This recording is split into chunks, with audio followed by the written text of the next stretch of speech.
It was at a fete just last week, I ain't go tell no lie. This fella named Farmer put tears in the eye as he stood up so calm, embracing her two arms. People start to curse, cause Farmer like he pulling Miss Universe. Penny, lovely Penny, girl, you really make it so easy. You look so sweet and dress so neat. And with Farmer you look so complete. So people stop the hate and try and celebrate. This is a power couple we should appreciate. So let we start this podcast and converse. How about how Farmer get Miss Universe? Oh, let me play the people proper song, boy.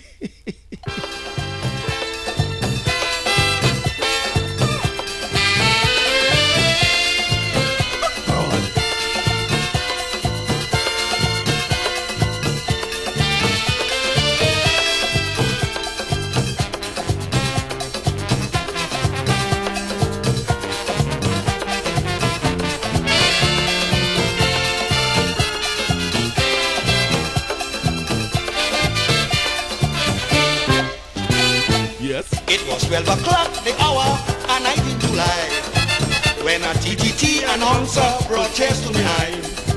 He said, would you keep calm while I interrupt this program? You ought to know it first, our Penny is the queen of the universe. Sing! Penny, lovely Penny, yeah, you really made it look easy. You look so sweet, you dress so neat. There was really nothing this year 78, well, we're going to celebrate. Dr. William and the President will participate. Everybody know you will come first and capture the crown of Miss Universe. Hey, welcome to episode 128 of the Corey Shepherd podcast. Listen, this episode is full of apologies. So first, apology to Farmer. I think everybody owe Farmer apology because I want to know all they acting like Farmer and I know pulling power. It's a great Farmer you're talking about, you know. And I talk about two more artists for too long on this podcast without shining a spotlight on Farmer, which we go fix today. But we must celebrate this first.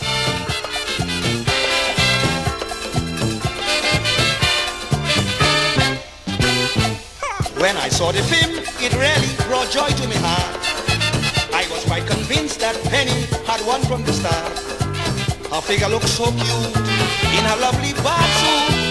Then she went along to beat them back with her evening gown. Penny, lovely Penny, yeah, you really made it look easy. You look so sweet, you dress so neat. There was really nothing there to eat. This year 78, well, we're going to celebrate. Dr. William and the President will participate. Everybody know you will come first and capture the crown of this universe.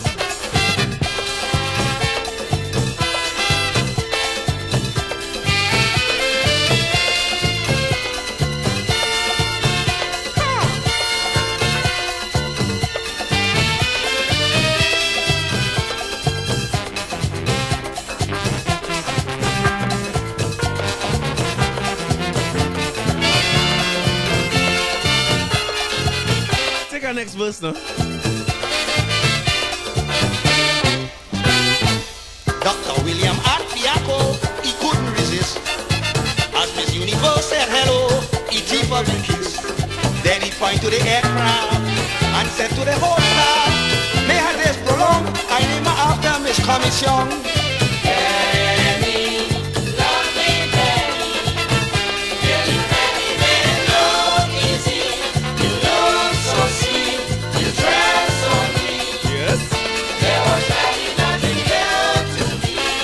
This year 78, well, we're going to celebrate.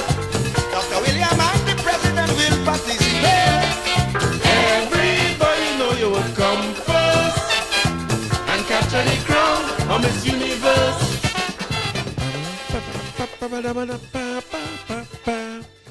Hey, big song is big song, and we must always You know, I'm trying my best for this carnival not to old school it all, but you know the old school is where my heart lives. And apologies, I tell you only because I tell you the last few episodes again, burn out from a 1%. So I come here to apologize. Not for what you think I will apologize for, of course. I mean, that would be too easy, right? That would be too simple. It would be, I mean, come on. If you listen to this long enough. Did I do the welcome and say welcome to episode 128? Welcome to all the new listeners. Welcome to everybody who's been listening. Thank you very much for tuning in. I appreciate all the new folks on board. I appreciate all the people who's come on YouTube and comment and things. I intend to start to address some YouTube comments, you know, because usually, let me tell you what's happening for the new listeners. What's happening is, because I build this organically over the years, a lot of people who listen to this podcast, people I know personally. So what they do is they WhatsApp me. And people don't say nothing on YouTube and think you would never know they listen. And they have a tendency to only WhatsApp me when they're vexed. They don't send me no message and say, well, boy, yeah, I agree with you when you say that. They just say when they're damn vexed with things I'm talking about. So I just come here to apologize now, because what I'm not going to do is be upsetting nobody weak and having nobody upsetting mine by calling me to debate on things. You know what I mean? When I say what to say. And that's why this is go one way. You know? But they have some topics, and I have some people who promise that they will come on to discuss some topics with me. Because I will admit that some of these controversial topics in particular, it would be better if I have somebody who's sitting down here with me to talk through them, because then if you listen to this from the early days, you will know I typically try to argue both sides of a coin for that same reason. But there are valid arguments on either side of the coin. So let me deal with the first YouTube comment now. Somebody by the name of Lucis Andrew. He said, I like the breakdown, but please talk about the set of mediocre artists flooding the market and no one actually singing anymore. Is the music playing in the background? I guess you're talking about live performances. The artist only shouting a couple of words. I'm sorry, that's not what I paid all this money for. That daylight fete, that's daylight robbery and fete. No, Lucis, I agree with you 100%. Live performances is something that I love to see with artists. And over the years, I am assuming that because, unlike any other genre of music, soca artists have to perform 4 or 5 times a night, sometimes for months straight, right? I mean, maybe I exaggerate in there, but on weekends, certainly 5, 6 times. The bigger artists, up to 8, 9, 10 times. If you have a band, you'll be performing even more over the years. So, as the R&B artists do, who have a lot of singing to do and a lot of vocal work and long shows, they mightn't be performing every night at the same intensity level as soca artists. But the R&B singers of the world, who, I mean, if you pay to go to R&B concert, you probably want to hear people sing live, right? But the reality is that few of them do it. They have backing tracks and fillers and so on. We saw over the years the disappearance of the background vocalists, who would be usually used to fill in spaces and so on and beef up the chorus. Because in a studio, a chorus well beefed up, you know, a chorus layered with the artist's voice several times and maybe backup singers and so on. But on stage, you know, you need that support. So now we have Ableton and tracks playing in the background and all that. And I will tell you that the first time I noticed this, Lucis, was many, many years ago. I believe it was at a performance after Synergy Soca Star. Them days, Umi Makano might have won that year. Coincidentally, Umi was in the news this week. Somebody needs to calm Umi down. You know? I don't know why is trying to upset Umi and think there's Umi time of year, or keep Umi calm. But I was working with Sony Ericsson at the time, and we had done some sponsorship for Synergy Soca Star. So we were taking down all the promotional material, and Marshall was song checking to perform in a show after Soca Star, right? And them days is HD and the band or whatever it was. So during the song check, I was hearing Marshall singing, right? Other artists had come and song check too while we were racking down. And it was the artist on stage actually song checking with the band. And when I was looking, I wasn't seeing Marshall on stage, but I was hearing his voice. I'm talking about everything. Down to ad-libs. Hui! Everything. And it was somebody on the stage just controlling it. And that was the moment I realized, wait now. With not only fete and enjoyment and euphoria and alcohol and all them things, them days I don't drink nothing, but you're not realizing that Marshall not singing. He have a full backing track behind him, and to be honest, I find that get worse and worse over the years, where the artists know, the soca artists know, some of them, not all, but them start to get like hype men. It come like we watching Flavor Flav, when you know what I mean, we're in a rap group and it's just a hype man running up and down the stage, they're filling in 1 or 2 little words and not really singing the song in full. You know what I mean? So I agree with you 100% that is something I would like to see more artists sing. And I mean, they have a lot of them who do sing and carry out a full show. I will say that most of them use backing tracks, but some of them overdo it a little bit. But I suppose it come out from them trying to preserve their voice. But apology number one. Let me start with this. Because I come here and I talk about all kind of song that mashing up fete and thing, right? And for some strange reason, I keep overlooking this song and this artist, which the big songs is the big songs, right? And I have apologies to do for big songs. We know where's the big songs for the year. But you see, this song have an energy and fete that hard to explain.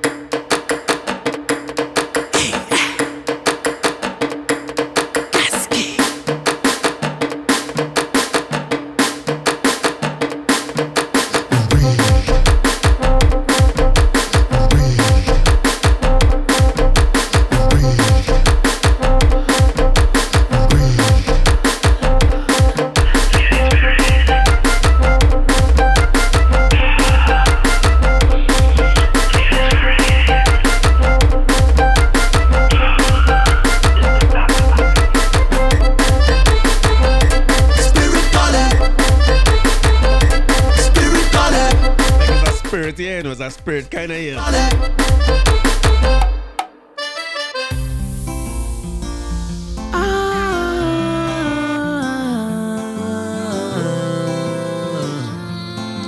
Great orphan elves. Everybody and them web. Everybody rock them web. Everybody rock them web. Everybody something web. No stop, boss. Stay right there. Don't move. Show the spirit discipline. Yes. Don't shake. Show the spirit discipline. Hey, I can't play that for too long. This is the middle of the week. You only take all the time with me and all. You ain't gonna rush me, but you see orphan elves. It has some people in Soca very underrated, you know. And somehow orphan elves is one of them. Salute to orphan elves. I know you have a show coming up. I mean, I wish I could be there. I think I'm going different. Kyrie people have different. I say I ain't go different in some years, so I might be in different. But all I do over the weekend, all I went on fete and thing, I see people went eye up. What do the eye up say?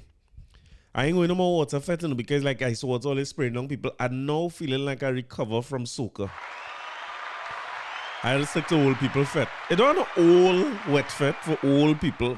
Where there's been people in warm water and so on, and have a little hot towel for people, you know what I mean? And a little face wipe something when they finish to leave these fete. We had to start a cater for different type of people, you know.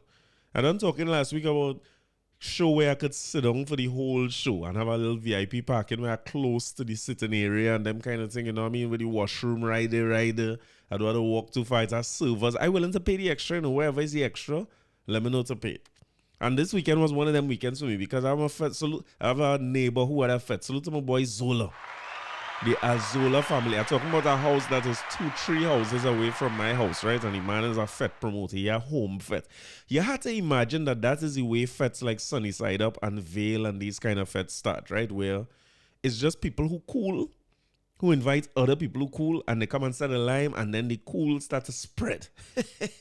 And when the cool start to spread, all of a sudden is 2,000-3,000 cool people having a breakfast party. But that is what was happening by the Zola residents this weekend. And let me tell you something. That house is 2-3 houses from my house, and I don't think I ever lime there and remember how I come home. I cannot remember how I reach. The last fete, not this one, because I learned my lesson about jumping in this man pool. This man have a pool in the yard. Like this guy, more the rum you drink is the more inviting the pool is get. And the last thing, the rum guy in my head and I dive. I'm talking about I dive from the edge of the pool and nearly miss the pool. So you know it's problems. But when I had to walk home, they're soaking wet and cold. It's all hell break loose. I was struggling. And Madam Stacy, my wife is in the fete, and the next morning she come in the pool with me. She's a soul there, you know. You'll never walk alone. She realized I in the pool by myself. She dive in and things. So we spend the rest of the party in the pool. A few more people come in. So look, my boy Keegs, you know what I mean? And when morning come now, Stacy wake up asking me, she say, I see a set of wet clothes in the garage. How the clothes end up wet? I say, you like rum? And you like liquor? When you like liquor, these is the kind of things up. But I went by my boy Sola, they had a fete at 6 to 12 kind of jam. And this is again another apology coming from me because I complain about Bunji and I complain about the set of lyrics and I complain about the isosceles, but I would like to humbly apologize. And I would like to ask every songwriter to please put isosceles in the song. The more words, the better. The more words you could put in a song, the better. That is what is make good song. Plenty words. Because Bunji's song is rising. Now, one of the things I enjoy about Carnival seasons a lot, and I think people generally enjoy it, and we will get to the Soca Monarch thing in a minute, right? But people generally enjoy the commentary around what is big song, which song will last, which song come out. You know, we have a sort of a sporting kind of nature to our Carnival that we might not we might be exploiting in the right way yet. You know, I'm not sure what's the best way to get fan involvement. I could tell you that Trini Twitter is one of the best places to be on a Soca Monarch night. But that's generally true as well for who release which song, if the song ain't good. So when a new song come out, everybody on Twitter and Facebook saying, nah, this ain't good, this ain't making it. I see Marshall and Destro sing a song, people start saying, nah, this night one time. I see a man say, Carnival in TNT is like Coming to America. And this new song is like Coming to America too. Into Trini is the wickedest people I find this song decent. But we like the debate around whether a song will work or not. And we also like an early debate about what will be road march. This song is like a road march. And people was talking about Bunji songing road marchish, right?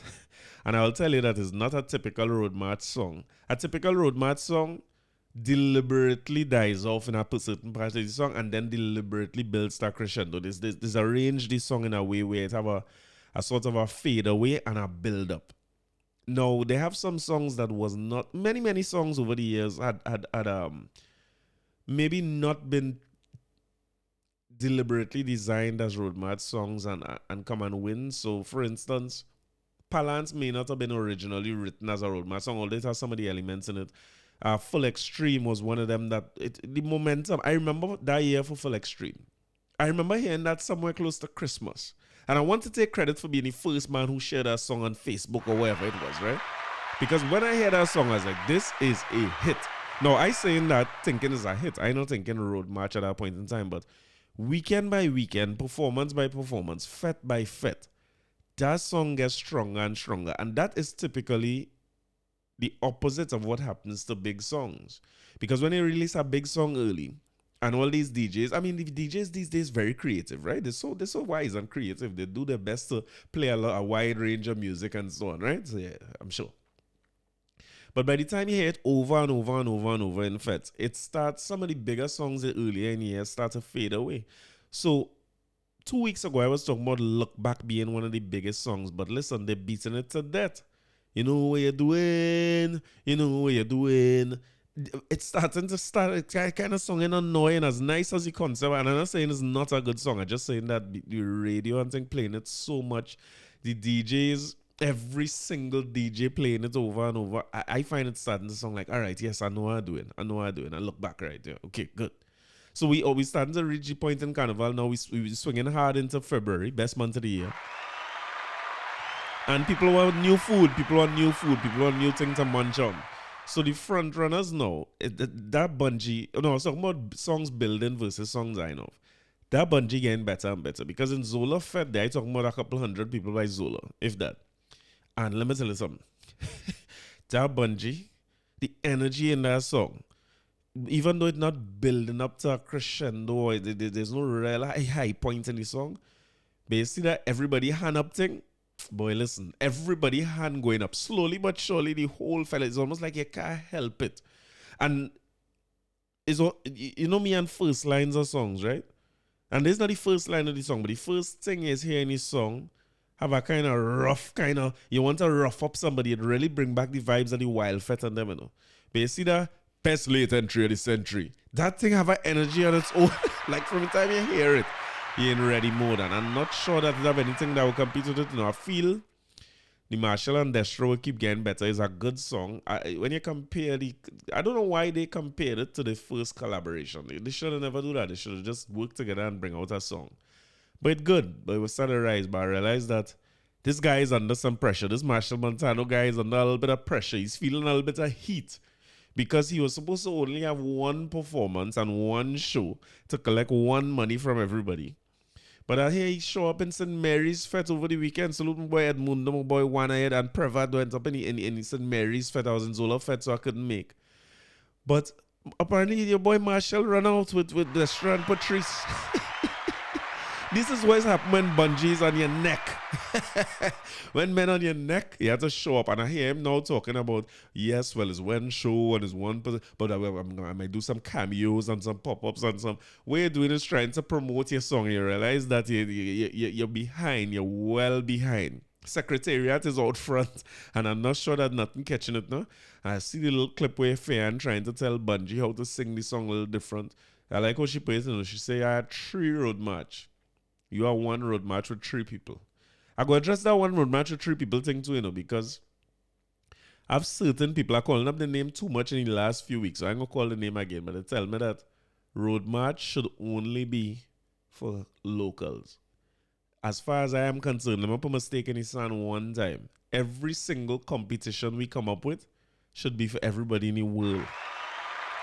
I don't believe in this thing where you narrow down the thing and you say it's for we alone and think that is part of the reason why Soca Monarch and them thing dying off. We have to expand. But anyway, Bunji has officially entered his song for the road march. I want to salute that. I remember Full Extreme was not built for a road march song. I also remember social media putting real pressure on Ultimate Rejects to put up the song for road march.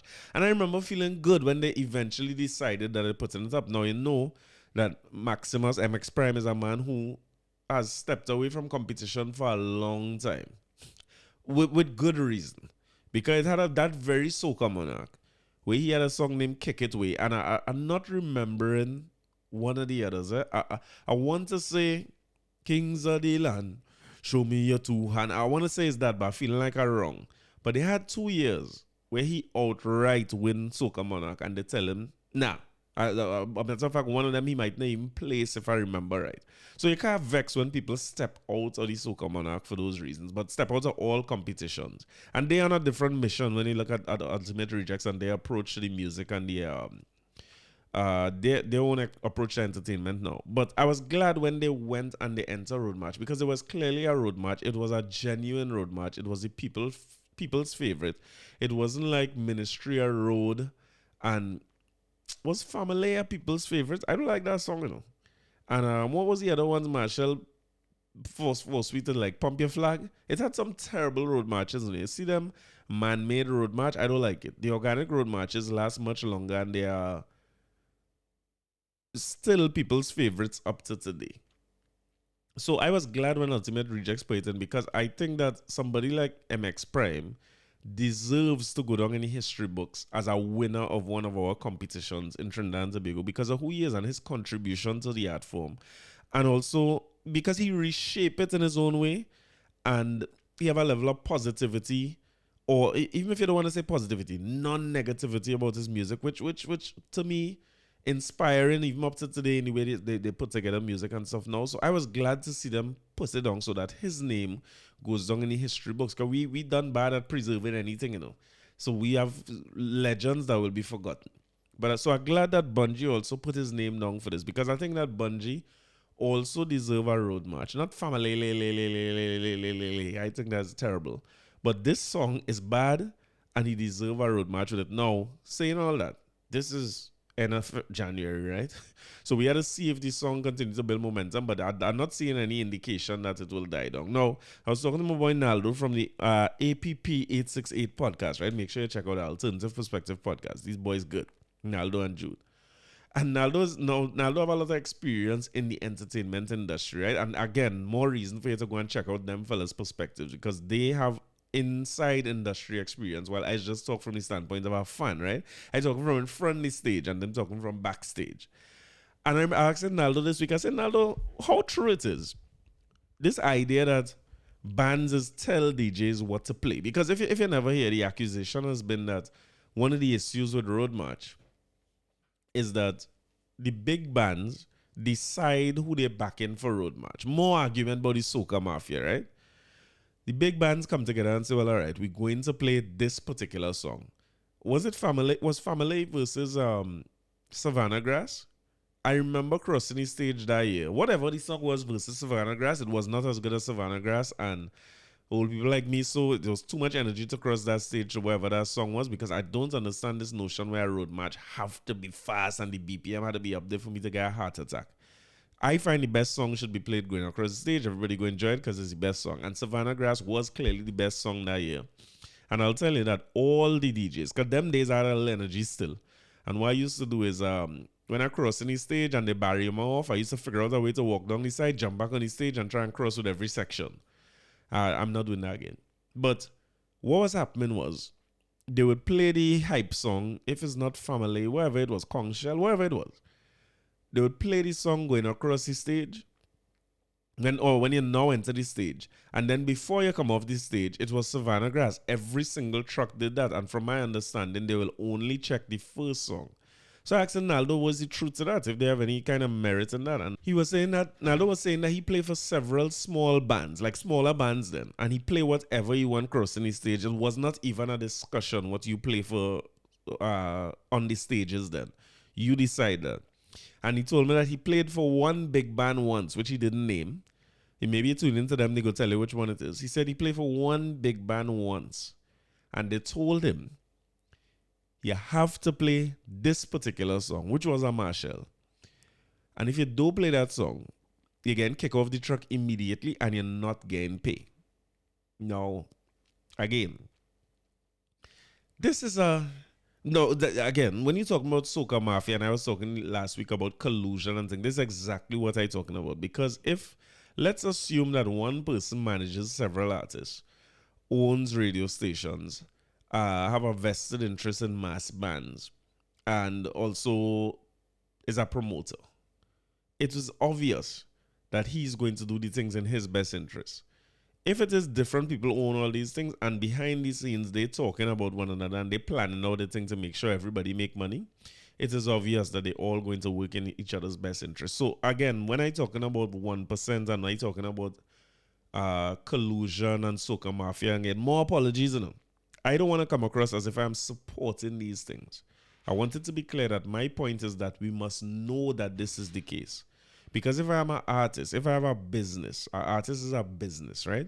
And I listen to a book right now by 50 Cent. What's the name of the book, boy? I encourage anybody to go and listen to this. I do a lot of audiobooks. I ain't so good with the reading. All you know, I ain't so great with the reading, right? It's a struggle. So I listen to a lot of audiobooks. And I listen to books from all over the place. But one of the things I enjoy listening to a lot is people's life stories, like biographies or autobiographies. So the name of the book is... Curtis Jackson, Hustle Harder, Hustle Smarter. And you had to listen to 50 Cent. I know this song coming from nowhere, right? But 50 Cent talks a lot about his own journey into music, from hustling on the streets to getting into music to becoming one of the best producers on TV now and getting into several businesses. Even talking about rappers that he left behind and who didn't have the ambition and drive that he has. So, for instance, he talk about the fact that he does not drink alcohol. You have several alcohol brands, but what he's doing is fill them champagne bottles of ginger ale when he go in the club because he's conscious of the fact that he want to be lucid in the morning for his meetings. And he want to get up and work out every day. Extremely fit, extremely driven.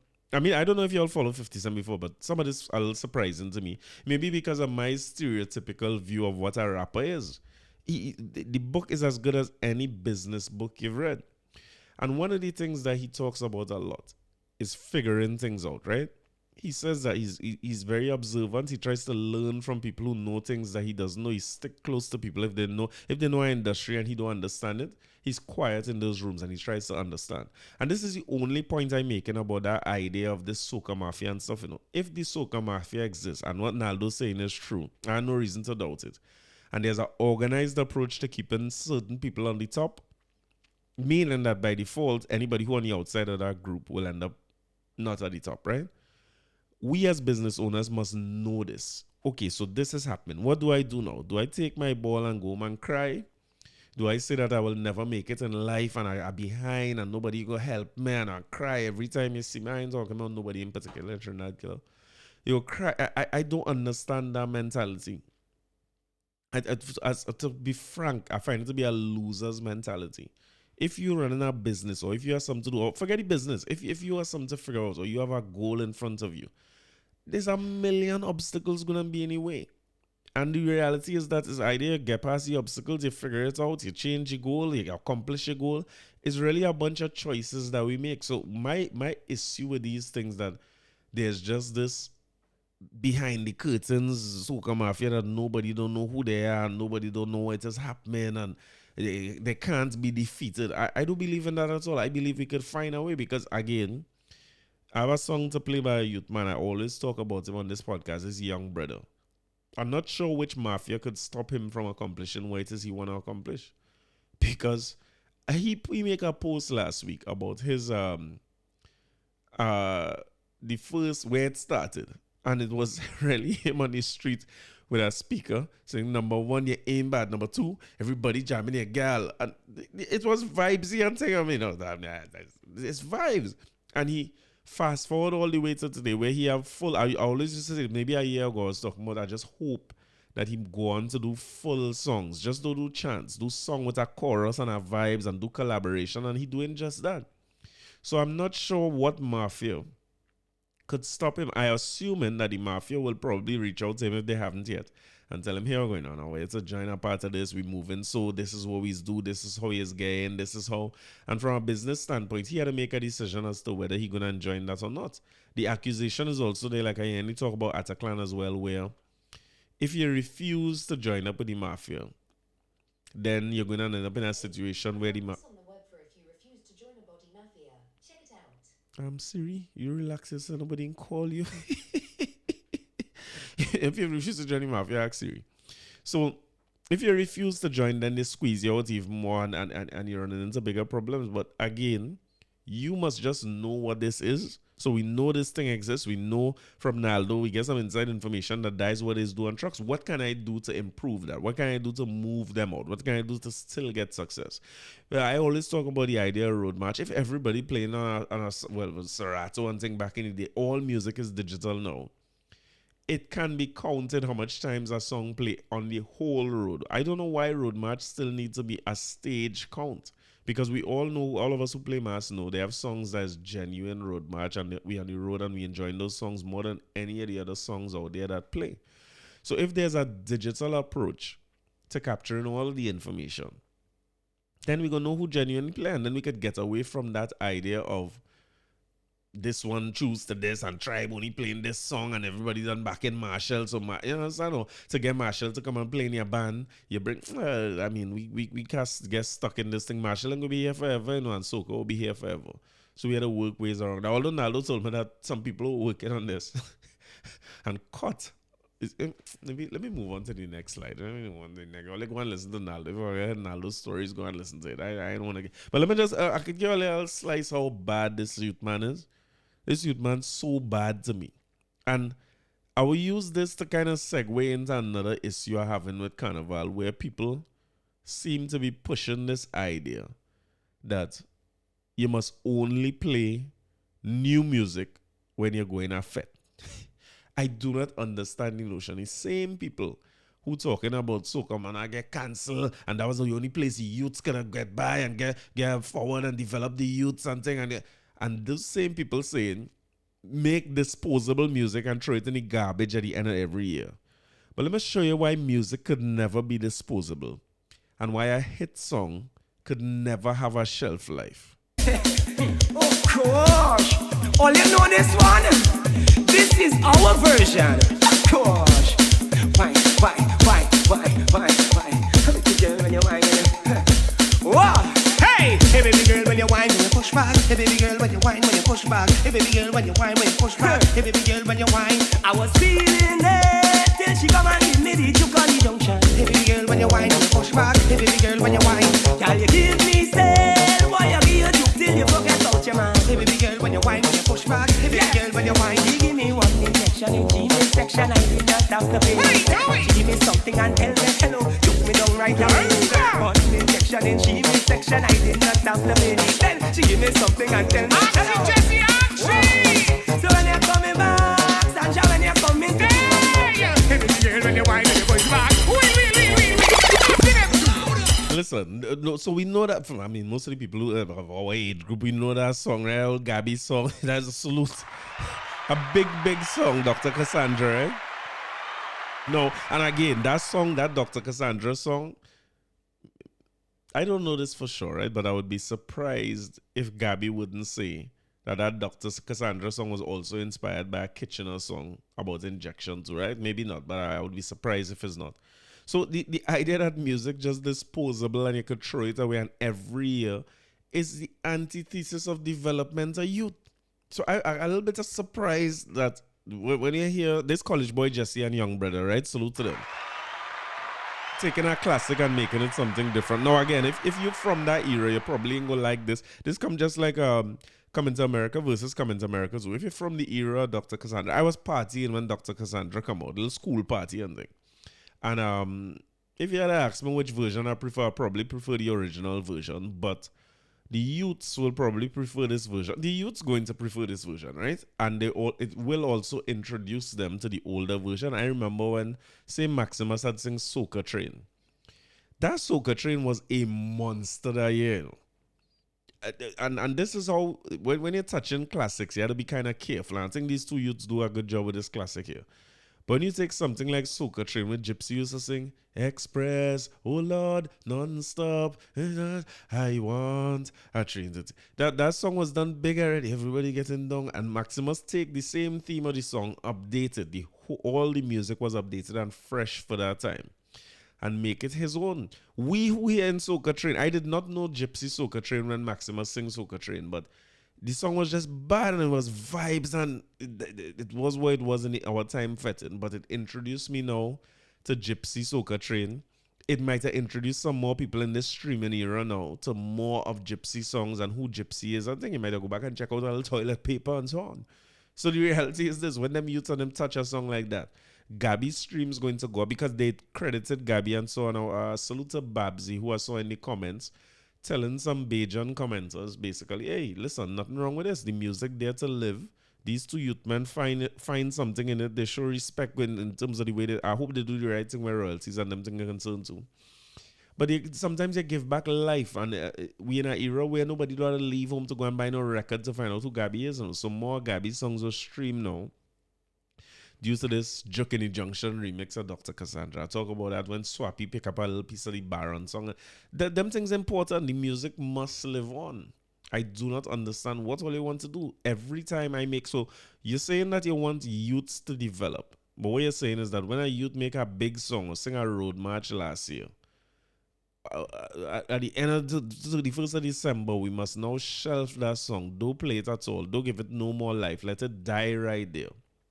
So we all our classics then, the era for classics will stop in the 90s. All the classic songs from the 90s, that's the only classics we'll ever have.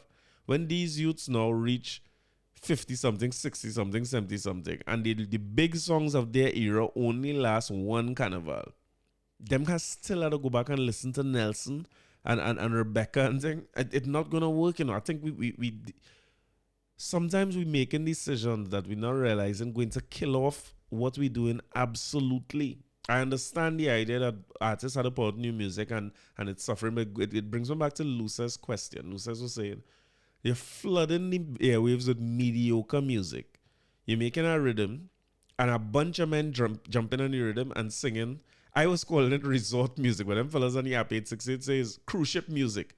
That's what it is. The music, half of the music is flowered shirt and Hawaiian shirt and straw hat music. It's not special. The topic's not special. The arrangement ain't great. The rhythms and it just the and people are off key like hell in these songs too. Autotune and thing is just autotune straightening out real people. And you have a few, like a handful of people who put in a lot of work into the craft to come up with unique sounding songs, unique topics, something crafty, you know what I mean? It's not ideal. So we creating deliberately a hustler culture where you just put something on the street fast, it work good enough for you to run up on a few stages and you get money. And when you get that money now, you take a portion of that money and you put it back into the next resort song for next year, and you hope it catch enough and your last year's song carry it through. And that is that is what you see as profit. I was talking to my partner, ran a studio, Premier Studio, salute to my boy Nico. And I was asking him, he was talking about artists being off key. in songs, and I was thinking to myself, as a man who always off key myself, I just hear off key. And when I hear this, I was asking him, I said, so producers don't tell men. If you're a producer, you must hear it. You're a musician. You must hear if a man off key. He said, well, boy, when men paying by the hour, you can't stop them to do that. And them paying for 1 hour, them come in and lay down that track, and that is the end of that. And it's like, all right. I mean, so you're not concerned about the longevity of your song. You're doing a song as cheaply as possible to catch for as short a time as possible, so you could run on a couple stage and a couple boat ride and make back your money. So it costs you 10,000 to make a song and you make 20,000 in Carnival, you consider yourself a prophet. And this very argument is what is at the center of why some people so upset that Soca Monarch cancel. Because the reality about Soca Monarch is this. Soca Monarch was never a developmental tool for no young artist. It was never that, and it could never be that. Salute to Ronnie McIntosh. I don't want to hijack TV6 whole thing, right? Because that's how I used to do it. I used to just play things from people's station, but I'm frightened. And to play, I can't even play a clip or excerpt from what Ronnie say. If I had to play what Ronnie say, I had to play the whole thing. Because, should I play the whole thing and they lock me up? Lock me up, you know? Should I do this? Because what Ronnie says is so instrumental. I want it to be remembered that Ronnie McIntosh is a 2-time Soca Monarch winner. He's a many time Soca Monarch enterer. He's one of the baddest men in the history of soca when he come on a stage. Proven again recently when he was on the stage for Black Stallion Memorial thing on Harris Promenade. And he's a mass band leader, winning Band of the Year titles several times over. So when I see people on social media commenting about people like me, who, number one, defending Marshall right to have a Fete Carnival Friday, also outright saying if Soca Monarch cancelled, that is to do with the owners and the people who run in Soca Monarch. That nothing to do with me. That nothing to do with the government. You ask the government for 10 million. Them men get 3. And you say you cannot do nothing. You're not doing nothing. I want you to think of any business venture you have and say, if you ask for a loan, a grant, a government assistance, you ask a friend in entrepreneurship, we have a thing for financing. It's called friends, fools, and family. This is where most new businesses get money from. If you ask a friend, fool, or a family member for money to start a business, and they give you 1/3 of the money, your next step is to say, nah, get with it. You ain't trying to get the next 2/3 from nowhere else. You say, nah, that ain't enough. I home. I good. And it's because the people who run anything comfortable, they're not losing anything by putting it out there. So I must feel sorry for a private promoter who having an event and can no longer afford to put on his event. My philosophy is that government money should never be going for prize money for any competition in Carnival. That is not developmental at all. If we saying that, I'm not saying that government money should not go into Carnival, but what I find the role of government to be, I was going to bring a textbook to talk about this, because there's a book that I have on entrepreneurship that talks about the role of government and in building businesses in a country. So when you want a country, what government is there to do is basically policy and infrastructure.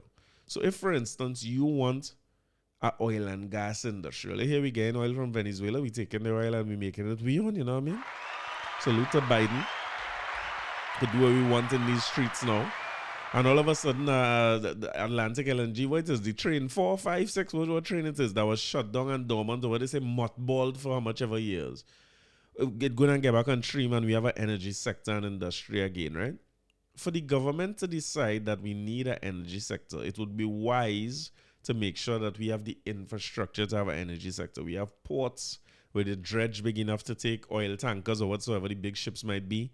You have a place like Point Lisa where the roads wide and developed for oil trucks. Though it's something terrible, but you understand what I mean? Put the infrastructure in place. Because when you put the infrastructure in place, you're creating an environment where it's easier for an entrepreneur to invest.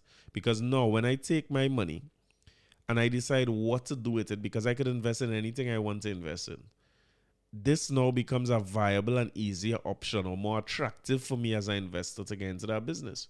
So I find when the government looking at what we must do for culture, it must be infrastructural and policy driven. So if you want to make a fuss about the Soca Mafia, what we should be lobbying the government to do is to stop counting the road march with a clicker. A man stand up there with a clicker by the north stand. And when Bunji play, click this one. And when Marshall play, click. And then somebody add back up that who drunk and tired whole day and 5 different people make mistake and thing. In 2022, 23, that's how we counting road march still. Policy had to change. If you know it have a Soca Mafia, these are the things that we need to be lobbying for. Change the things to make it more difficult for the mafia to operate so you have a more fair competition. Put policies in place to make sure that these things there. Again, put infrastructure in place that can help develop young artists. UTT is a good example of that. Where you get producers from several eras, not just the oldest producers we have in the country, or you get calypsonians from several eras, not just the elders, but you bring them into an institution that teaches you, okay, these are the types of songs that you write. Like, salute to you, salute to people like Omari Ashby, Rhoda Barrett, people who in the carnival, I think the name of the degree is Carnival Arts. If you fund these things so that you say, okay, I have a culture, this is what constitutes my culture. I want there to be a base, a repository of information about how this culture behaves. What are the things that make us uniquely us? How do you learn these things? How you learn to be a moko jumbi? How you learn to make them things? How you learn to... Remember I was talking about styling the other day, how to make a pan. These are the things that you need to be studying when you're looking at building an industry. If you are given money for a competition, anybody can tell me what monarch mean again? Who's a monarch in a situation? So when we say Soca Monarch, we use it loosely and it's not like a big fete. What does it mean in a monarch? Monarch is the greatest, the king, the ruler of the carnival. Both Calypso Monarch and Soca Monarch cannot survive without the best Calypsonians. The best. The top guys have to be in it. If the top guy is not in it, nobody not going to be interested in it. Nobody, as a patron then, what am I going there to see a set of young artists compete against one another for? Who paying to go there? To see what?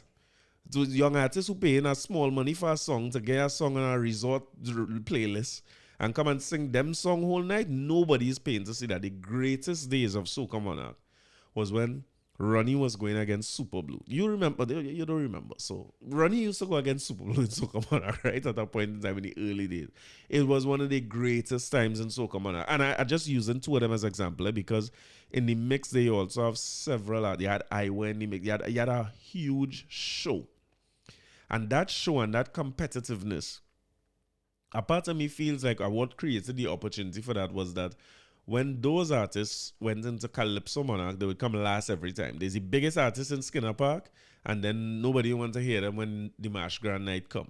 So it created an opportunity which very wisely the people who conceptualized Soca Monarch exploited. That's what business is about. And they went into it and they created a competition that was spectacular. Spectacular. You're going to see the best in the carnival come true and the best winning, the best going against the best. That works no matter what you're looking at. It could be boxing, it could be wrestling, it could be football, whatever you have, when the best going. So Soca Monarch is the Champions League. Soca Monarch is the World Cup. World Cup is not developmental. World Cup is a showcase of the greatest talents we have in the world. You know what I mean? We now see one. Can you imagine a World Cup where Trinidad and Tobago playing Turks and Caicos? Or who we play last week, boy? What the people name? It's about 75 people in the country. St. Kitts. Not even St. Kitts, St. Martin. Listen, you can imagine a World Cup where it's Trinidad, St. Martin, Bangladesh. Who is going to see that? Nobody don't care about that. What are you talking about? There is a space for development of football, but that cannot be the place for the UEFA Champions League. The UEFA Champions League, we want to see the best team. You see how much money Chelsea spend in the transfer window? What we want to see is a showcase of the best. And Ronnie McIntosh played very well. Listen, I'm gonna play Ronnie McIntosh interview. And if they take this down, well, you're going to find it on TV6. Right? Giving all credit to TV6. There's Alicia Boucher asking the questions, published on January 27, 2023. And I'll put a link to it in the YouTube thing if you want to see it for yourself. Right? But taking this story. She asked you right questions, and I wanted to take in Ronnie's tone as well as his the words that he say, his disposition or the way he approached Soca Monarch, as people was arguing it so passionately online last week. Just take the seat. Good evening, Trinidad and Tobago. Right now we are at Ronnie and Caro's mass camp, and here with me is Mr. Ronnie McIntosh, and he's also the co-band leader of Ronnie and Caro. Now, Mr. McIntosh would have taken part in the International Soca Monarch for 5 years. He would have won the title twice. One was a tie, and then he would have captured the title on his own. So, Mr. McIntosh, what were your initial thoughts when you heard that the ISM for 2023 had been cancelled? It actually didn't come as a surprise to me, because I know that marketing for Soca Monarch normally begins November, back in the day, and then December, and of course by January 6th you would have to get your, submit your track and all that kind of stuff. So by the time when I realized that didn't happen, no surprise to me. It's, not a surprise. How big of a loss do you think that is to the industry that it has been cancelled? Well, it's amazing now that we're using this term, the mother of all carnivals, and here it is, we are losing a staple event, and then on the ground and on the social media, you hear people talking about, Marshall. No, Soca Monarch has been dying for the last 5 or 6 years, because Soca Monarch is competition, is war, so you need that, Ronnie versus Super, you need that Iowa versus Bunji, and to get the public, hyped up, but. Let me not play the people whole interview, but you understand where he's coming from. Listen to his tone. He is passionate. Keep in mind he's a businessman, both as an artist and as a band leader. But he's saying he see it coming. I'm not sure why people talk about Marshall killing Soca Monarch when we forgetting that Soca Monarch had to give away tickets the other day to fill out the venue. We forgetting how much time Soca Monarch had to bring Elephant Man and Beanie Man and all of them to try and sell some tickets. I'm not sure if we're remembering what that is. Soca Monarch is not no developmental tool for no young artists, because I hearing people using this discussing this thing where I was hearing NCW talking about it as well. He and all pull back his words a little bit where he talking about the younger artists and getting a chance and things. Soca Monarch is not the space for younger artists. I like the fact that they had a semi-final where a lot of artists got an opportunity to go there. And as far as I'm concerned, what the artist was getting there is an opportunity to get a dollar. Because if your song didn't really make it and you didn't get too much performances, you could have get a little digit by making Soca Monarch semi-final. So if you submit this song and it's decent, you could get a little digit there. And if you spend a less than the digit to put on your performance, you make a profit. And if you're brave and you spend more than the digit and you don't get in the final, you lost even more money than what you spend to make a song. Or if you get it and you get in the final, you get through and you get some visibility. But let it be known that just like in St. Mary's Fete, salute my boy Clint. My boy Clint tell me St. Mary's Fete was damn near 10 out of 10. Let me see what is your rating. Clint saying St. Mary's. Clint tell me Soca was about a 6 out of 10, which I agree with. And then he tell me St. Mary's on the Fetometer scale, 10 out of 10, 100% best. But I hear when Destro was performing, all he went for food and all he was going and drink liquor and them guys. All he was so disrespectful to the Queen. The Queen of Bacchanal. Also disrespectful. And when Marshall run on, everybody run back out in front of the stage. But the reality for Soca Monarch is the same.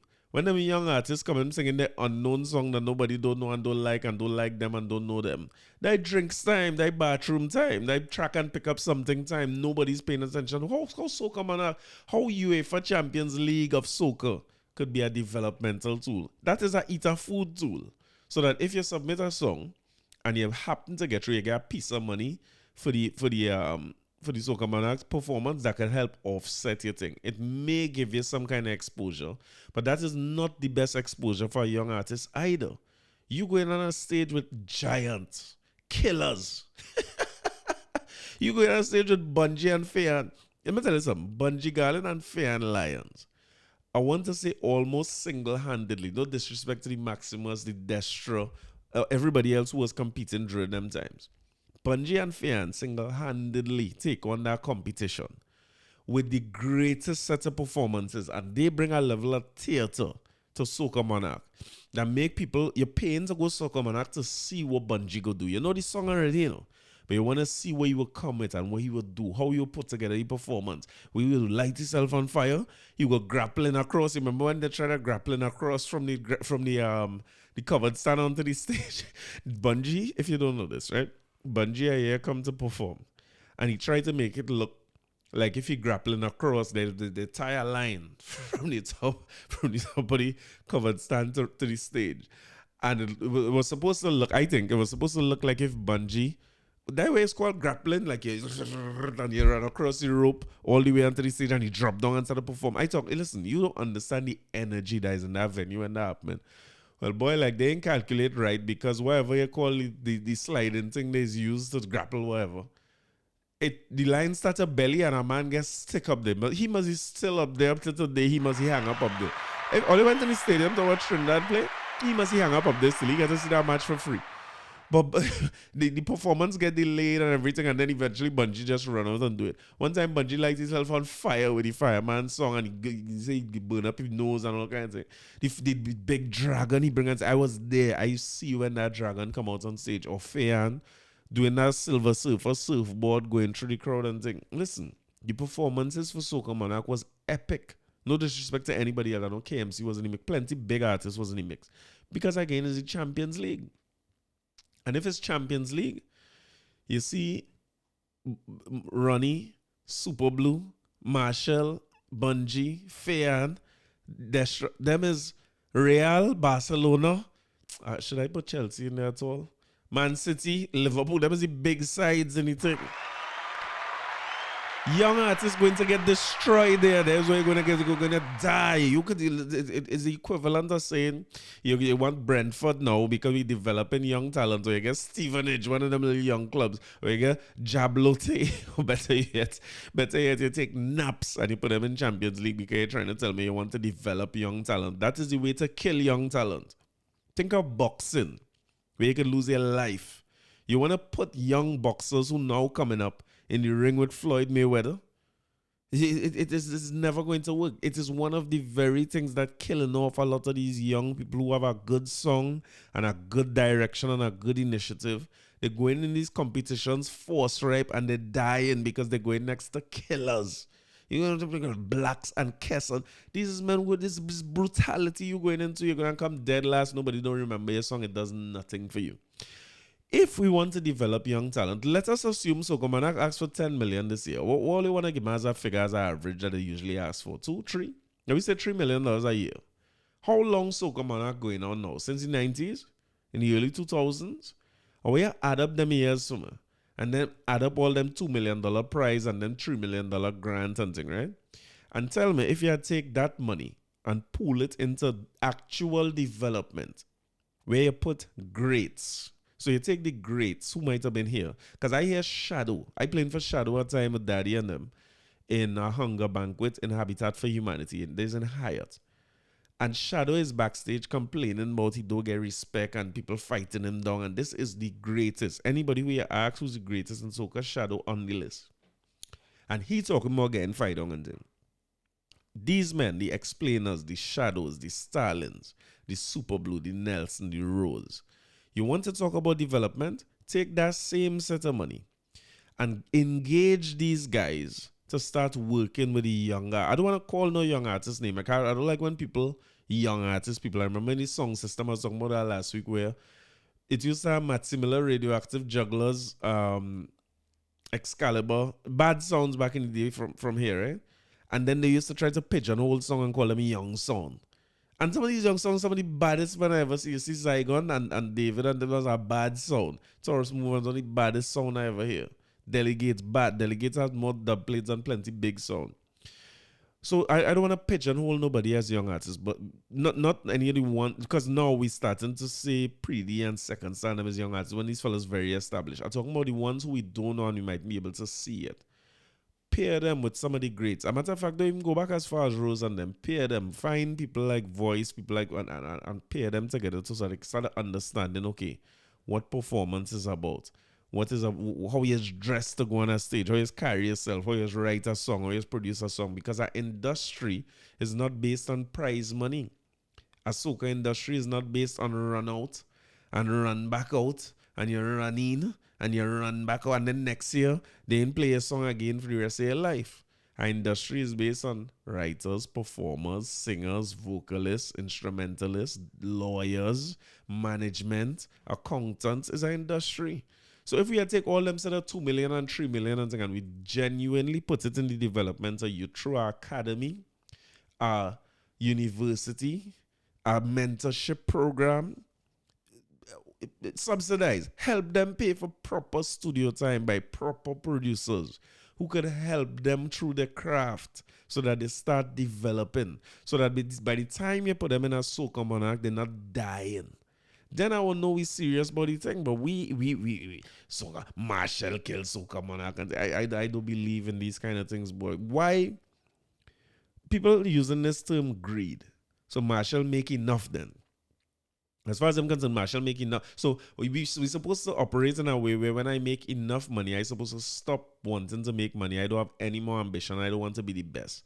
LeBron James, every night going out there, he's already the greatest the world ever see, debatably, right? Whoever all like as the greats, but you could put LeBron there as one of the greatest you ever see. And he going out there for scoring title every night. He does not need to. Go and watch the documentary on the Dream Team and hear how them other fellas talk about Kobe Bryant. They talk about Kobe Bryant as having a hunger and desire that the average basketball player, and I don't want him to say average, the best basketball players didn't have. They say Kobe is the best. Everybody know he's the best.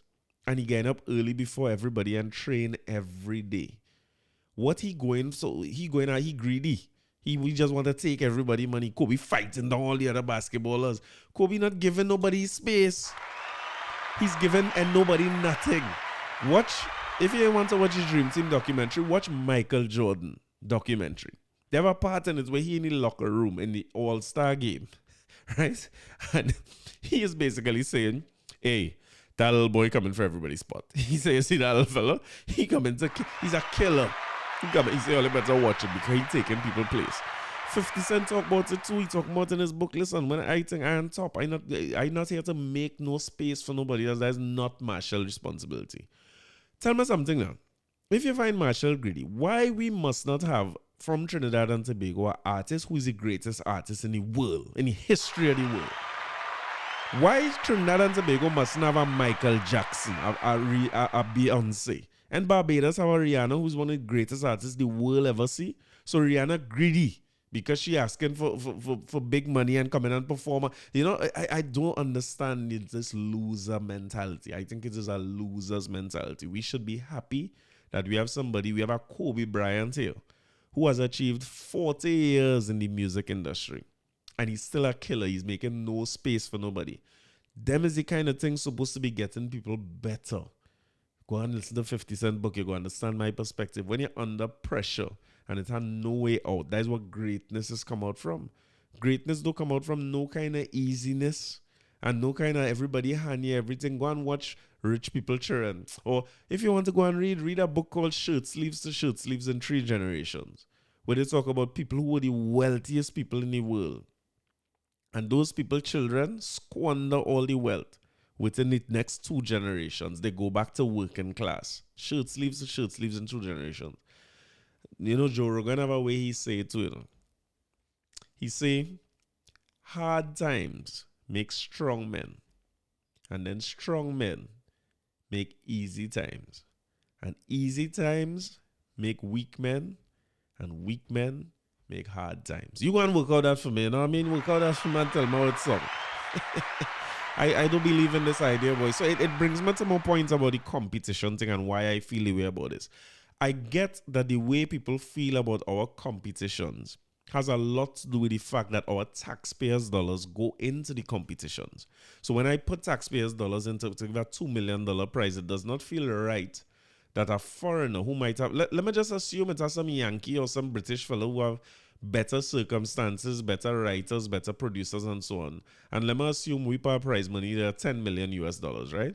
All of a sudden now, you have a international recording artist like Chris Brown who says, what? It have somewhere in a little island, you could go and sing a song and make 10 million. And then when he hear this song and them and people off key like hell, he said, nah, boy, go and eat that food down there. Yeah, so yeah, Beyonce get 26 million to perform in Dubai the other day. Chris Brown could say, boy, let me go and eat that little food down there. They can't beat me because they can't perform like me. They can't put on a production like me.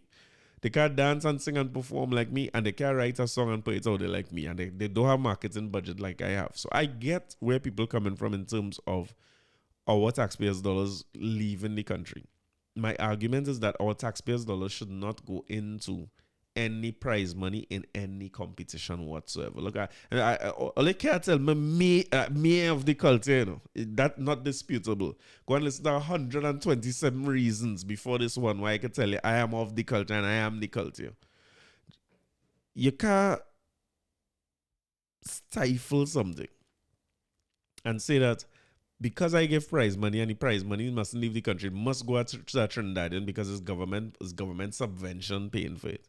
Then you have a problem in terms of the growth. You think of it this way. German engineering. Should they never had made cars to sell to people all over the world? Should Mercedes-Benz not hire engineers from anywhere else in the world because they are the best engineers and they come up with the best? That would have never worked. It would have never make them globally competitive. One of the reasons we tend not to be globally competitive is because we like a thing called protectionism. We like closed borders, closed competitions.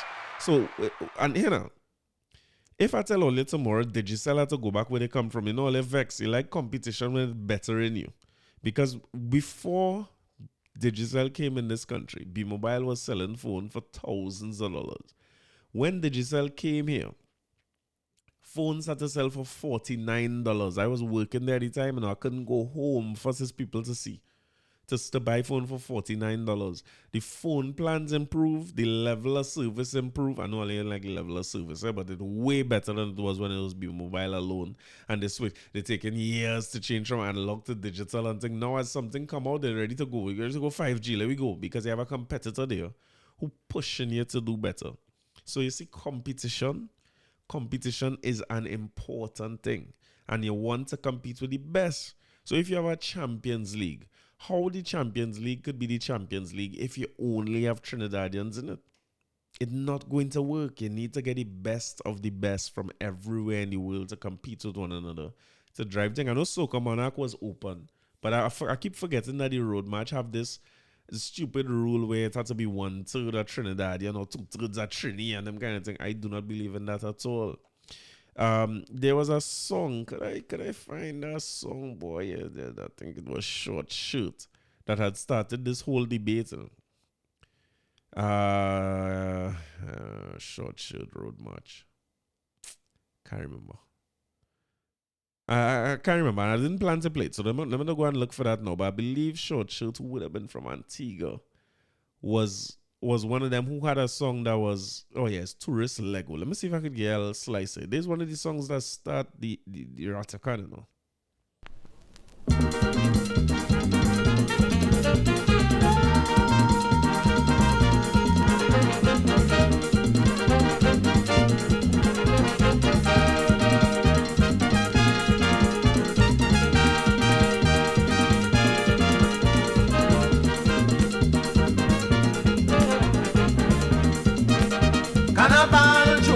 Just as the band start parading in Scotch Row, jamming tight with a Lego.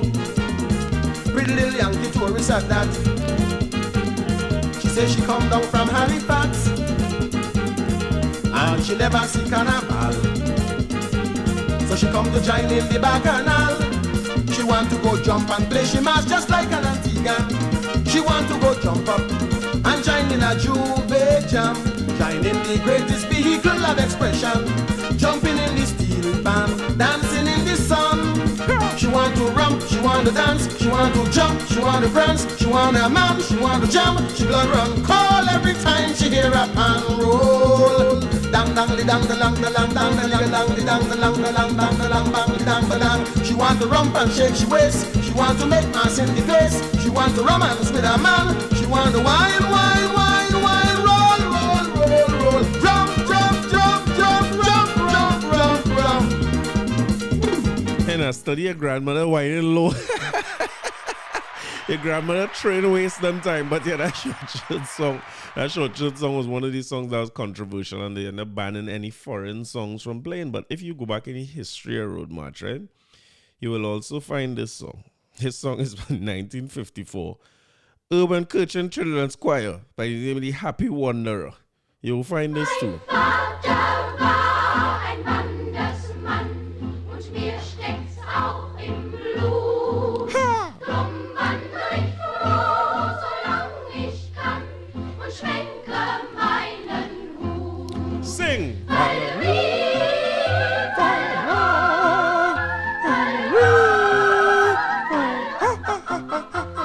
There is a road march in this country too.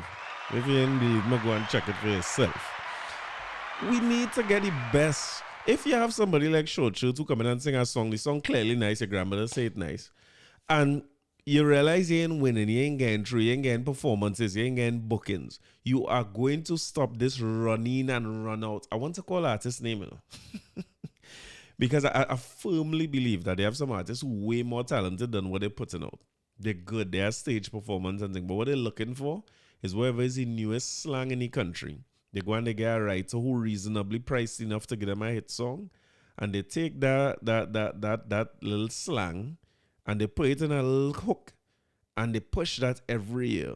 And they stay real safe by going on rhythms with other certain people who go play already, and they sandwich themselves in between there, and then they run on the radio and they play their own songs. You go and figure out who you're talking about. And that is how he is kill off our industry. That is not an industry in the first place. That is a hustle. Well, I can read 50 Cent and let him tell you about the difference between a hustle and an industry. And you will inevitably end up in situations like this because something will replace Soca Monarch. That thing will get government funding for a prize. And that prize will be taken by Trinidadians alone who basking in mediocrity and averageness. And they're going to go away with big prizes. And then when you increase the prize, you're going to get the big boys who come back in, like the Bunji, Fayan, Marshall, as they should. If the price is big enough, they should come back. And when they come back, they're going to take all the money and destroy the little young talent that they're trying to peep their head up because they have no infrastructure or nothing in place to develop you. But anyway, that's just me and Soca Monarch. I don't know that. You go see where that go. And I'm sure in the next 2 years before election, you go hear Soca Monarch is about 3 million is the prize, and them same promoters go run back in and have the thing. What's happening in the country, boy? I don't talk about culture and thing. What's not to talk about? Should I go back into Bacchanal Road versus Panorama? This is another thing I see years ago where they say Bacchanal Road kill Panorama. And Jules and them wicked. All these promoters, they're wicked bad, you know what I mean? And as with everything else, Bacchanal Road is going to go on. Bacchanal Road is a whole Bacchanal weekend. Salute to them. And is that this weekend?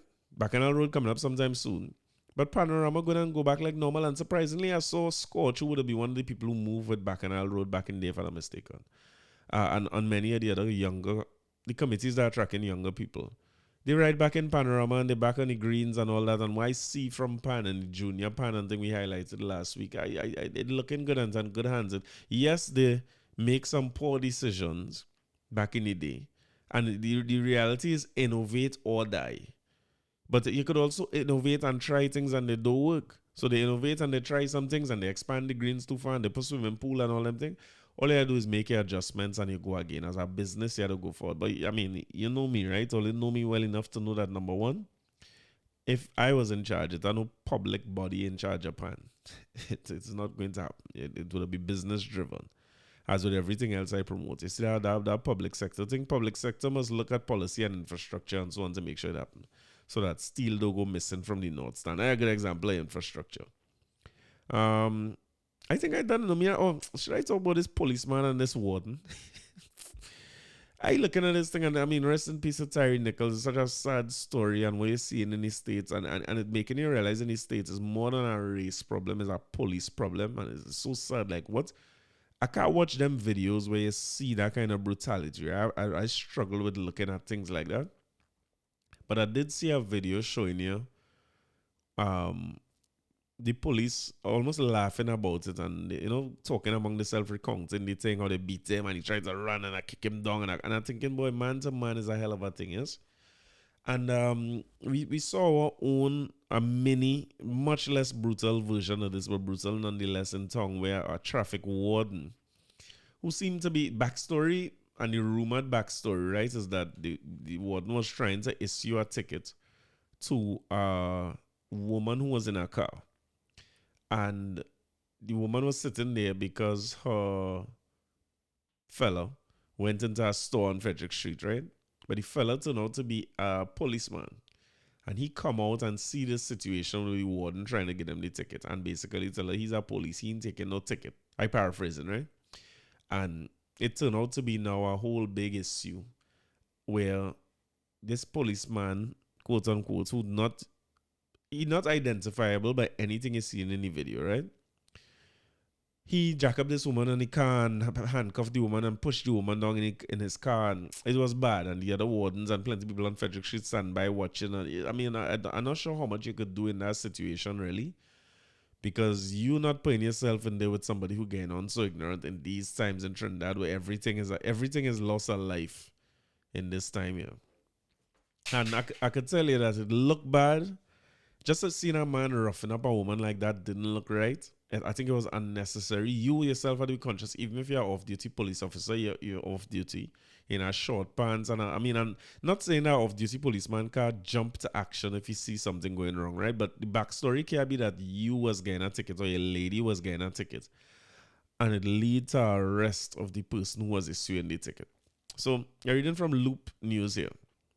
The police officer who was involved in the altercation with a traffic warden has been suspended from actual duty by acting police commissioner Earl Christopher. Hey, Earl Christopher, get the top marks in the thing. The commissioner thing now. It looked like she could be the next commissioner. Maybe that's what we need, you know what I mean? We need a woman police commissioner to change up the thing. But anyway, a statement issued by the TTPS at 6:47 on Monday said the suspension will hold pending the outcome of an investigation into the incident. The Professional Standards Bureau is currently probing the matter, and they went back to the original story showing citing this viral video of the man arresting a warden. Now let me step away from this. This issue is bad, right? It is what it is. He's suspended, people calling for him to be fired and so on, and that investigation will take course. But I think the bigger issue is what I want to discuss. So the other day I was dropping Zachary to school, right? And I drop him to San Fernando Boys. And if you know San Fernando well enough, I would usually come down Shorty High Street and come up onto High Street. And when you reach the top of High Street, you could make a sort of a U-turn, if you want to call it that, onto Harris Promenade to drop Zachary, right? So while I was going up there, I maybe very close to the time to drop him, right? It might be 8:15 and he getting there for 8:30, and I want him to get there as early as possible. And I was driving, going up, normal drive I'm making every day, right? And I turned my indicator on to turn right, and a traffic warden, the same warden who get jacked up, well, the same position, a warden then. There's a little yellow vest and thing if you never see them, right? They're there to traffic. I know there's do now, there's direct traffic and so on, I suppose. Or deal with parking, I ain't sure. Like meter me. I don't know what the hell they do now. I'm not thinking about this, but the traffic wardens. And I'm an indicator on right to turn just after Republic Bank to make that U-turn there to head up, right? If you know there, the street is blocked off. There's no oncoming traffic. There's no traffic emerging with or anything. You are the only person who entering from there. The only way to get there is via High Street. So when I reached there, she was standing in the middle of the road. So I put on my indicator and started to turn like I want to go there. And she gave me a signal, like, keep going there. So I turned down my glass and I was trying to figure out, well, what is happening? Because that's it's not the only way I know how to get there, but I was trying to figure out if something happened on the promenade and blocked off or something. Like I should find a park and walk and carry him to school. The woman never answered me. I say, Miss, the thing I was going to drop him to school, and she just keep pointing on. So I turn back up my glass and I drive off to you gotta make our wrongs now onto Lord Street. Lord Street, I believe, named after Blackstyle. No, there's a street named after Blackstyle in the Lyrically Street, I think. So I went and make that wrongs, and if you know the road, you're coming back up by St. Gabriel's and then come back across the promenade, right? No, it's not a huge or major inconvenience. It's a difference of 2-3 minutes to get him to school. But as I drive further up High Street to take that turn now, when I look in the rearview mirror, the car that was behind me, she signaled him to go ahead. right where I wanted to go. Just pass. You go ahead. You're good. So I was annoyed. I was like, what the hell is this? I could have just, why had to make all these wrongs? I make the wrongs and think when time to pull up by Harris Promenade now, she walking, coming up the road. So I turned on my glass. I said, miss, I don't understand what just happened. I was turning right there. You send me up the road to make a whole big wrongs to come back here.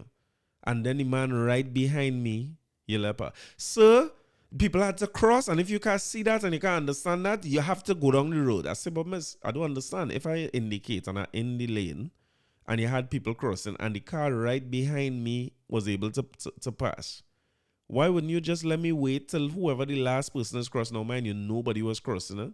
But she said a line of children was crossing. And I thinking, well, if the line nearly done, let me come in. It's school we dropping people to. You are traffic warden. You know this is school time. And he was like, but I said, but I don't understand. It didn't make sense. It don't have to make sense to you, sir. Not every day. I said, but I pass day every day. She said, not every day is the same. I said, all right, ma'am, no problem. I think I drop off. She said, but I go on, and she going off quarreling with the people. Now, in my heart of hearts, I want to cuss stink, but as a good boy. And it didn't little thing I realized Zachary's still in the car and I still in the car. So I was like, man, come out of the car, you go to school. But he must be watching it to a little confrontation and he didn't want to come out of the car. Now, what's the point I'm making? This police and this traffic warden square up is not uncommon. These types of things happen all the time. Because in the same Zola party I had here this weekend, this weekend, he and many of his friends are in the, let me just say, Defense Force or Protective Services or whatever it is. And then people threatening to call police because people in the community vex, he have a fete and so on. So all of us have seen and heard instances before where police square up with soldier and the soldier bad and the police in bad and the line it be known that those things happen. And one of the issues you tend to find is that when you give people a badge, a baton, a yellow vest, a hat, or anything that gives them authority over other people, particularly physical authority. So in a job, somebody might be reporting to me, but I don't have any physical authority over the person. I can, like when I go in the office, sometimes somebody sit down in my seat. I want to bodily remove them and put them up. But you can't do that, right? You can't do that. That's against the HR rules, right? Against the IR policy. When you give people physical authority, human beings tend to be abusive. The tendency is to get abusive. So the larger issue here, both with this Tyree Nichols situation, which again is very, very true. I don't like to talk about them things lightly, right? And I don't want to necessarily compare those two things. I'm just saying generally, the idea of giving people physical authority over other people is something that we have to figure out a way to address in the long run. It does not work. You end up with instances like this policeman jacking up this person or this woman taking authority that she does not have the right to take, to just redirect the whole route of traffic for no real reason. And I know a part of me was so vexed that morning. It has some police right, and I want to tell the police, brother, what are you doing about this? How she have the authority to just redirect traffic and give lawful instructions for what seemed to me to be no valid reason? Granted, I could be wrong about that, right? But there's a movie called The Experiment with Forrest Whitaker and some other people. I can't remember the other fellow's name. And it was a real experiment that was done where they never really got to what exactly they were testing. But what they did was they got some people to volunteer who were from all different types of circumstances and backgrounds and so on. He was getting good money for the experiment. And they bust them all to a prison facility. And then they randomly chose people. So the selection was random already. So they're not choosing people who necessarily violent or docile or anything like that. They have a random little pick of people. And then when they got there, they randomly picked within that random group some people who were going to be prison officers and some who were going to be prisoners. Check out that movie for me and you understand what I'm talking about. Because by the end of that movie, prison officers, and this is a study, this is people who getting paid to do this and they're supposed to be going back home. One of the rules was no violence, no physicality with people and all that. And they said that if anything get violent or physical, a bell would have ring or a light would have come on and they would have opened the doors and everybody would have go home and not get paid. Well, let me tell you what happened in that movie eventually. Prison officers started to beat prisoner ruthlessly in real life. Beaten. Man deny man medication, mash up the insulin, nearly kill a man. People peeing on people. The prisoners revolt and want to beat the prison guard. As a matter of fact, not want to, they beat up the prison guards, and the thing turned into a real prison. Check out that movie if you get a chance, and you'll understand why I have difficulties with systems like prisons and And I'm not one of the defund the police people, right? And I do not know what's the solution either. I say this all the time. I don't think we should have prisons. And I do think this idea of police that have authority to arrest and hold and all this. I understand that it might be the best thing we have for now. Don't get me wrong. I'm not saying just shut down all the prisons and send home all the police now. This might be the best we could do right now as we have the world figured out. I just think we need to continuously do research so that we improve the systems of a penal or punitive system to a genuine rehabilitative system. And we reform the system of protecting and serve to one where people don't find themselves in situations where they're tempted to abuse authority just because they feel like they've been given some physical authority over other people. Once you have that, you're going to find man jacking up woman and car and want to arrest people who in the same profession. We should be working together. Police and traffic warden and everybody should be teamwork. Something in his mind should have trigger off and say, listen, this woman doing her job, whatever it is, if I had to pay the ticket, how much people I issue ticket to, I should just deal with this. And I even going as far as to suggest that maybe, even though he might have been wrong, something could have go off in her mind to say, listen, we working on the same things together, boy, don't do this again, because I'm sure she has had people who park there before or do things like that, and she let them off with a warning. I'm also sure that if she had seen her little cousin or a friend or a daughter or her mother friend park up there and she was going to issue a ticket, she said, what is you? Oh, come down, man, don't park there, go ahead, don't do that again, you'll put me in problems. We do it all the time for people who we know and love, and so it's just human nature.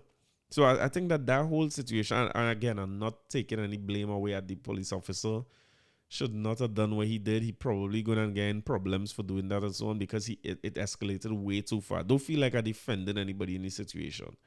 I'm just saying that these situations tend to lead to these kind of things. But what am I talking about? Is I really come here for the culture. I come here for the music. For the first time since we having this podcast, we having a carnival. So if you're wondering how come I ain't talking about much current affairs and them kind of thing, is because the purpose of me starting this podcast was to talk about current affairs and things, yes, but I like Kaiso. And I like Soca. So, in the vein of me liking Kaiso and Soca, and in the vein of all the apologies I have to make, I have to apologize to Farmer Nappy, because when I think about it, I don't think I play much Farmer Nappy on this on this podcast at all. And I remember Farmer Nappy, and I seen him in a whole bunch of fetes and thing performing. Of course, after we see the thing with he and Penny, I see Penny putting out a fete and Farmer performing. That is promotion for your money. You know, that is the way to do marketing. Penny started posting immediately about the fete she have, and I hope it sell off. But in the vein of Farmer being with a Miss Universe, not a Miss Universe, not the first black Miss Universe ever. I was telling Zachary, Penny is the first black Miss Universe. He said, when you say the first black Miss Universe, he said the first black Miss Universe from Trinidad or the first black Miss Universe in the world? I want to say the first black Miss Universe in the world, 1978, as Kitchener say. And it's just so fitting that even though you ain't seen Farmer in the carnival much, I remember seeing him in an interview once saying that if he put out his songs and people love them and they book him and he perform, he come in and perform.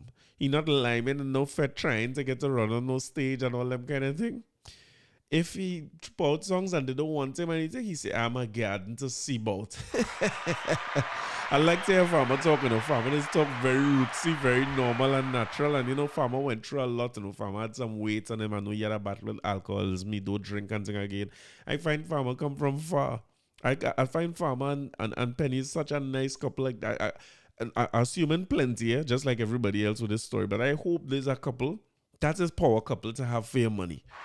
One of the greatest soca artists of all time with Miss Universe. Well, again, you know, it come like when Bob Marley was with Cindy Breakspeare. I feel good when I see him. You know, I like to see Farmer doing good, and he's one of the greatest and most consistent in the business. But to get the Miss Universe, and then the song that you put for this year name is You Get Through, you really get through in life. Take this in for me. Motor there, yes, on Farmer.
gotta shake with family. I don't give a damn if I spend 100 grand. We could spend 100 grand. Papa, we get through. We get through, you get through, you get through. I'm gonna get through in real life. And I'm leaving you with this one. This is the I know say if you think you get through. And you take people, woman, and thing, and hearing stories about you and Penny and who belong to who and thing, you know. But I see you have a next song named Wanted Back. I'm leaving you with this one. Always stay safe and stay good. COVID numbers high.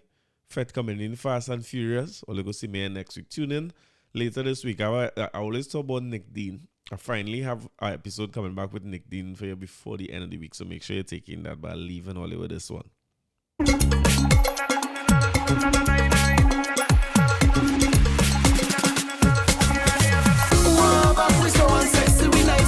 If you go on unrelated, we don't want nothing jumping. We don't like it too speedy. But we so unsexy, we nice and groovy. If you go on unrelated, we like it nice and groovy. Hey, easy, too much rah rah rah rah. Fuck up the place, rah rah rah rah. Mash up the place, rah rah rah rah. Push on the fence, cooler boy, yes. We like it nice and slow, yes. So we coulda wind down low. So when she cock it back and she rock it back.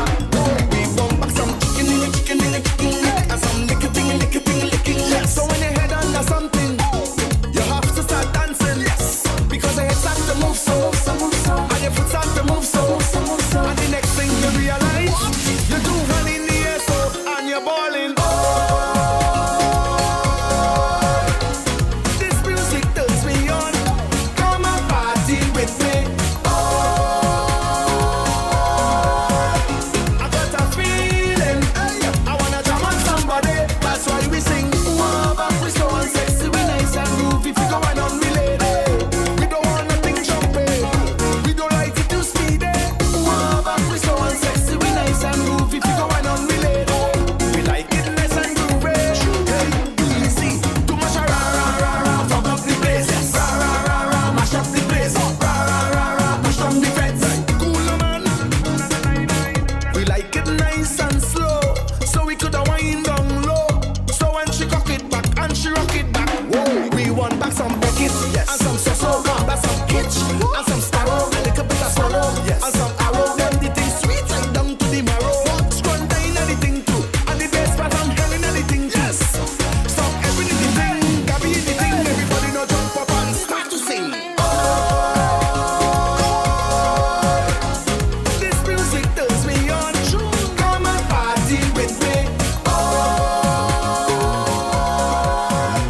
I got a feeling, I wanna jam on somebody. That's why we sing. We so unsexy, we nice and groovy. If you go on unrelated, we don't want nothing jumping. We don't want nothing speedy. Why back me so unsexy, miss me then if we go wind up on penny. I will talk to you next week. Bye.